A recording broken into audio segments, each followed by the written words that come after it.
Sir RERA आने से market में क्या चेंजेस आए हैं? देखिए, रेरा आने से मार्केट में बहुत चेंजेस आए हैं। रियल एस्टेट की जो अनऑर्गेनाइज्ड मार्केट थी बेसिकली, वो ऑर्गेनाइज्ड हो गई है। अगर मैं बिल्डर के पॉइंट ऑफ व्यू से बात करूं या एज ए कंसल्टेंट के पॉइंट ऑफ व्यू से बात करूं, दोनों में बहुत डिफरेंस आया है।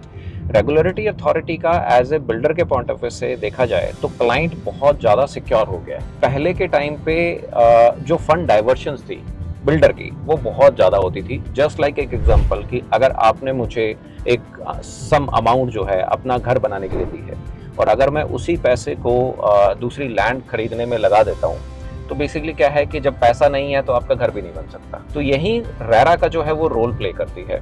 रेरा के अंदर एक बिल्डर का एक एस्क्रो अकाउंट बनेगा और उस अकाउंट में जितने भी आपकी पेमेंट्स है वो बेसिकली उस अकाउंट में रिफ्लेक्ट होती है।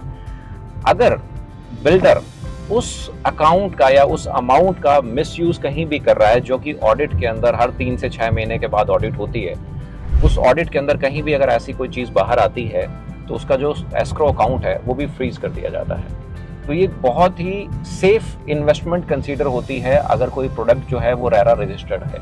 तो ये एक मेजर डिफरेंस जो है वो आज के टाइम के अंदर रेरा के अंदर आया है। तभी आप देखिए कि जो प्रोडक्ट है वो टाइमली डिलीवर भी हुए हैं। पहले के टाइम पे प्रोडक्ट जो है 5-5, 7-7 साल जो है वो डिलीवर नहीं होते थे। आज के टाइम पे जो टाइमलाइंस है वो मैक्सिमम 3 इयर्स आ गई है। तो 3 साल में प्रोडक्ट भी जो है वो ईजिली डिलीवर भी हो जाते हैं।